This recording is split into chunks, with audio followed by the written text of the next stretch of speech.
Hello there, and thank you for tuning in to see what the world looks like through atheist eyes. I'm Frank Zindler, the managing editor of American Atheist Press, and I'll be your host for this series of programs that I've prepared for American Atheist Television. Today, I want to treat you to the first of a series of interviews that I've recorded with the noted atheist philosopher John Loftus. Our program today is titled simply, Why I Became an Atheist. Today, Through Atheist Eyes with Frank Zindler is a very different sort of program from what you've seen so far. Today, I'm not going solo. Today, I have a guest, and not just a guest, I have a very famous guest. I have the famous atheist philosopher John Loftus. John, welcome to Through Atheist Eyes. It's an honor to be here, Frank. I have followed you, and I know how you have been Mr. Atheist for many years. The Atheist Spokesman of the Year a number of times, past president of American Atheists, author and editor of many books. It's an honor to be here. Well, thank you. I'll have to definitely increase your salary. Multiply times 5. 0 times 5. I didn't pay him much at all to say that. John, I'm so pleased to have you on my show today, and we're going to have some more shows too. But I'm really pleased because you have really picked up the ball. I think you are very well known for your really coming up with a brand new critique of religion, your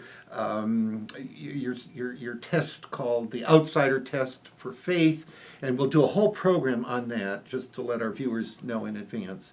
But you've had a really interesting personal history. To say the least. I mean, you were born an atheist, as we all are, but something went wrong at some point, and then things got corrected again. Can you tell our viewers a little bit about yourself and how you came to be where you are? Born an atheist, raised a believer. Yeah, yeah. Irish Catholic family, has a history stretching back to Ireland, and I was raised a Catholic, and my mother was a Presbyterian, my father was a Catholic, and they had to decide how to raise their children. So they decided to raise their children Catholic because that's just what they did. They demanded that, right? But I didn't really find much in the Catholicism that met my needs or that I felt was a strong reason to stay within the church, and I strayed. Good for you. Good for you. And what I did find is a dramatic conversion at about the age of 17, where I felt the presence of God and changed my life around. I thought that God was actually my buddy, and that was a different experience than I had with your invisible friend. My invisible friend. He talks to me. And he Yeah. walks with me. Yeah. He tells me I am his own. Let's see, what key should we be in? So it was really quite an experience. It's like falling in love. Yeah, It's yeah, like, but you're falling in love with someone who doesn't exist. Yeah. So with that, excitement and the change in my life, I decided to study, my faith out. That Anselm talks about faith-seeking understanding. That's Saint Anselm to you out there, the ontological argument. I hope you're taking notes. Faith seeks understanding, and that's the only way. Yeah. Because you begin with faith to begin with, Yeah. and then you seek to understand it or to argue for it or to find out why you have it in the first place. It really should be the reverse. Yeah. You should go with your understanding and see if there's any faith to be had. And of course, I don't think so at all. Yeah. But you begin with faith somewhere along the line. Yeah. You're raised to believe, or you're in a culture that believes, and you just don't know anything better but to believe what you've been raised Sure. to believe. Sure. Yeah. There's an evolutionary background to that we could go Sure there into. is. But so now this would have been what, during the Jesus freak era, or what? That's true. Now, people who may not remember Yeah. that or have lived through it, it was the era in the 60s, the late 60s. There was a drug culture and a dropout culture, and government is bad, and the Vietnam War that many of us protested. And one way to protest the artificial lives of our parents and how greedy they were and how self-satisfied they were, and let's see, was it mother, apple pie, God, and government, or something? Yeah, you remember the phrase. Well, we just decided that Jesus was the perfect idea of a rebel, and we pictured him as the long-haired hippie type. Yeah. The rebel Jesus. And sure, we pictured him as a rebel, and so why not rebel with Jesus? And so I was part of that Jesus movement, Right, that followed on the heels of the drug culture, and we went to we sat on the floor while someone preached and sang and used a guitar. Yeah, right. And we went out witnessing, Kumbaya. witnessing for Jesus at the strip clubs. Yeah. And, Oh my gosh. And the gay bars. Yeah. What My we goodness. did. In Fort Wayne, there's a Coliseum that hosts hockey games and basketball games and all sorts of things. And we'd get a bullhorn as people were leaving the Coliseum and say, "Get right with Jesus." Yeah, it was really. I hitchhiked, hoping someone would pick me up so that I could tell. So you could Jesus. witness. Yeah. You could oh my goodness. Yeah, and since I believe that baptism is important for salvation. Yeah. Caught by the Church of Christ. Yeah. I actually baptized a few of these people who picked me up. Oh my goodness. Oh my goodness. Wow. Really passionate. Wow. Yeah. So then, after this was all still pretty informal and on your own. Now, how did you formalize this Christianity?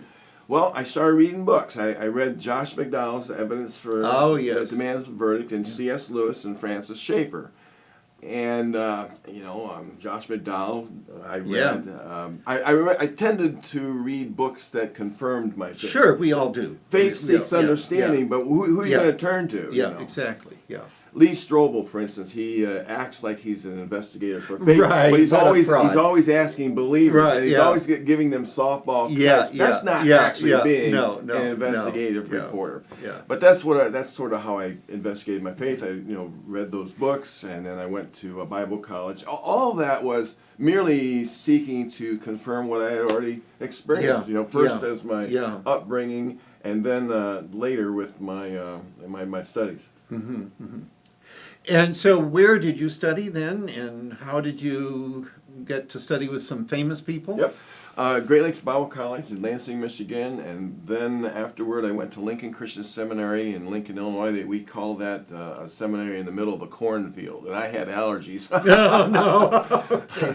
But why did God do that to you? Oh, right, I don't know. But then I went to Trinity Evangelical Divinity School, and William Lane Craig was teaching there. Where is Trinity located? Deerfield, Illinois. Yeah. Okay. So I was it's never not clear actually on in that. the city, but right I close see. to that. Okay. Yeah. North of Chicago. So, for those of you who are watching, probably many of you are very familiar with William Lane Craig, Dr. William Lane Craig. There is now sort of a cottage industry of people who are refuting William Lane Craig, not to mention myself. But this man actually had I would say, good fortune. Yes. Of having him as his graduate advisor in college. And so basically when it comes to William Lane Craig, I think you know where all the bodies are buried. Well, yeah, I think so anyway. I mean, there are smarter people than me out there for some of his arguments. James Lindsay, for instance, has written a book called ... Infinity.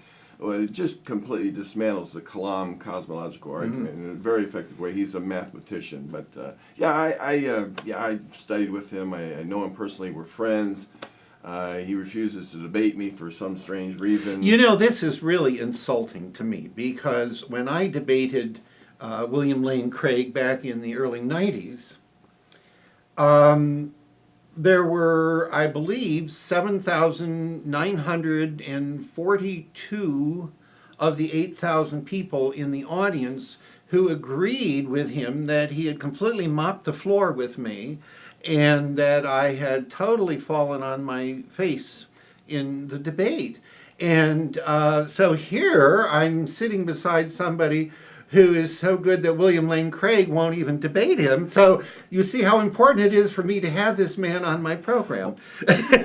we can talk about that. I don't know when you want to. Yeah. I'm not so sure. I don't know if he's scared or not. I think I'll be on record as saying, I think he's afraid of my influence. Mm-hmm. I think he's a really good debater, and he's hard to beat down. Yeah. Only a few atheists have actually beat him at his own game. I actually think you did a wonderful job. I would actually give that debate to you personally. Well, thank you. But I just don't think he wants people to know of me. I don't think he wants his fan base to know of me. I see. Because of the books I've Yeah. But I don't know exactly. Yeah. But he just. I think one of it is he thinks that I was really a believer at one time, and in his theology, if you're really a believer, you can't abandon your faith. You can't leave your faith. So since he knows me personally, and when I was a student, he knows that I really had faith. And so his only way to reconcile that is that someday I'm going to come back to the faith, even though I blasphemed the Holy Spirit. The prodigal son will return. So maybe that's part of it, and he doesn't want to have an antagonistic relationship with me because maybe I'll come back. But that's only one of the delusions he has. That's only one of the delusions he has. Do you suppose he's actually fattening up the calf to kill the fatted calf at some day in the future? I don't know. You don't think so? I don't know. Okay. But I went and studied with him up in Trinity. Yeah. At Trinity. All right. So now this is really for evangelically oriented people. This is about as high as you get, really, to be studying with William Lane Craig. You're not with William Lane Craig anymore. Maybe our audience would like to have some understanding of how you got from there to here in this heathen center. Well, when I was at Great Lakes Bible College, they told me don't go to Cincinnati Bible Seminary, or they told me don't go to Lincoln Christian Seminary. They said don't go there because the liberals are there. I went there and I studied. I went there and I studied with James Strauss, who is an amazing man. He's a Christian Renaissance man. I consider you to be a Renaissance man. If you know what that term means, then you know what that means. And James Strauss was like that. And I didn't find the liberals there. But then I wanted to go to Trinity. And being the Church of Christ people that they were, some of the liberals are up at Trinity. But I didn't find the liberals there either. Yeah. But I went to Marquette University, and I studied with the Jesuits and in a theology and ethics program, and I found the liberals finally. Jesuits. I found the goodness. liberals. And ethics. I remember sitting in a class of my peers where they were discussing the issue of homosexuality, and everyone around the table thought there was nothing wrong with homosexual orientation. As a conservative, which I now, adjusted my former views. That would have been shocking. That was a bit surprising to me. But I actually found the liberals there. Okay. So at Marquette, it was finally at Marquette. Right. That's the same university that Paul Copan graduated from, and he has a similar educational background as I do. And he studied with William Lane Craig and now is co-writing books with Bill Craig, and he's now the president of the Evangelical Philosophical Association. Oh. Some of the same credentials that Paul Copan has. So these are your roots there. Yeah. That's, okay. Okay, so you actually met some liberals, but being an atheist activist is a little bit more than being a liberal. Yeah, I think it took a personal crisis to force me to do what I should have been doing all along. And that's how I say it. Okay. I think that sometimes a personal crisis can force people to do that. They waltz along in their faith, reading only good Yeah, books, yeah. and only associating with good people, Christian people, until a crisis comes. And then they do what they should have been doing all along. And that is, well, what about my faith? You know, is it true? And it sort of did that for me in conjunction with a debate I had with an evolutionist. One of those evolutionists. Yes. Evolutionists, yes. And it was my cousin. He was a lieutenant colonel at a military base where he taught evolution and other things. But biochemistry is what it was, actually. And we had a little debate. I sent him a creationist book, and he sent me a big box of books, Frank, a big box of books. I mean, I devoured them. Oh, wow, good for you. But good they for were a lot of them were more technical than I could understand. But one thing I came away with, and this is mind-blowing, and that is, hey, these scientists aren't just out there to destroy my faith. Yeah. They're really interested in the truth. Yeah. After you read scientific literature, you realize that the Christian understanding for many people is that there are mad scientists out there just out there trying to destroy their faith. That's the one thing. Well, they're being propelled by Satan. Exactly. But I've learned that you can trust what science teaches us. That's the bottom line. Science works, you know. And if they make a mistake, it's the scientists that are going to be correcting it. Exactly. It's not going to be faith. Right, exactly. And so then I took that new understanding that science works and I applied it to the creationist accounts in the Bible. And I wanted to try to harmonize for instance, just the age of the universe with the creation accounts. And I read a lot of commentaries, a lot of theological works, and I couldn't harmonize the age of the earth, just as one example, with Genesis. And I had to conclude it was myth, just simply storytelling around the campfire, trying to come to grips with their place in the universe, pre-scientific notions that you had no reason to accept. Yeah, okay. So evolution, the discovery of evolution as a fact of reality was crucial in your deconversion, let's call it that. It was science itself. Yeah, it was science itself. It was science itself. I wasn't initially an evolutionist. But science itself, you can trust it. And once the Genesis creation accounts fell, I began looking at the Bible a little more critically and more critically. And since I had studied with the liberals, I knew a little bit about their arguments about the Bible too. So all that sort of converged, and over the years, I went from a conservative to a moderate, to a liberal, to a deist, to a what I call a deist, existentialist deist. I don't know what the difference is too much now. Just I'm going to believe there's a creator, I think.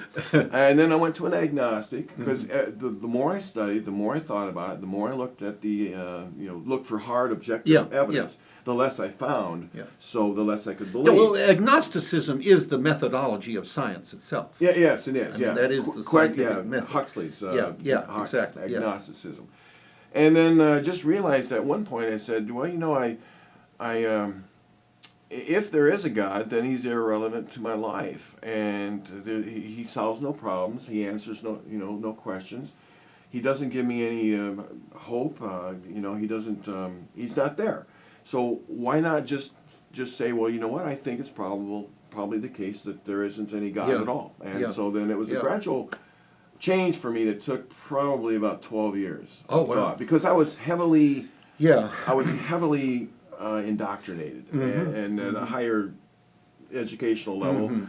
That it took a long time for me to think my way through those things. And some people will say, well, you're not as smart as me because I saw through it when I was 12 years old. Well, good for you. Maybe you are. I don't care. Well, But that did take me a while because I was so heavily educated in it. And indoctrinated is a better word than educated. I like to use education in a positive way. The term, I mean. Point taken. Yeah. Well, I need to tell you all that John has written a whole bunch of books, and we're going to devote a whole program to just discussing the collection of his books. And we're going to have a program on his invention, if I may call it that, the outsider test for faith. But one last thing before we conclude this program. You have a blog and a Facebook page, and we'll put that up on the screen so that everybody can see it. And I'm sure you're all going to want to check out his blog and become a friend with him on his Facebook page. But anyway, I think we've about gone through how you came to be an atheist, and maybe not how you came to be an atheist activist. Is there still something else that we need to know about this? Just briefly, and that is, I sat on what I had concluded for a few years before I came out, and I wrote a letter to the editor when the Passion of the Christ movie came out. Wonderful film, wonderful film, yes. No. And I wrote a letter to the editor about the atonement theories that Christians accept. I said none of them make any sense. And that was my coming out moment, because a pastor in the area where I used to minister in that same area in church there, he asked me to come to his church, and the people started asking me questions, so I wrote more and more and more, and I basically backed into my writing career because I had never intended to do any writing, but one thing led to another, explain this and explain that, and I'm the type of person that wants to explain things, and if they're asking me, I'm going to explain more. Well, why about this? Well, why about that? So I self-published a book, and Paul Kurtz for Prometheus Books picked it up, and it's this one. It actually ended up being this one. This is revised. So this is why I became an atheist. Right. So I backed into this, and I'm happy I did, because I don't want to waste what I've learned. A lot of people might walk away from all that they've learned and go back into life and try to earn a good living, just ignore everything and not get involved with activism or writing or whatever else they could do. But I thought, you know what, I do know some things, and I have an obligation for the world and peace, and to explain my own thinking that I need to do this, and so that's what mainly motivates me to explain, and I think that it's a good thing to do. Okay, wonderful. Well, we will cut short now this program, but we will have another program on Loftus's invention, the outsider test for faith, and we'll have a program about his books in general. That's all for now. Thank you for tuning in.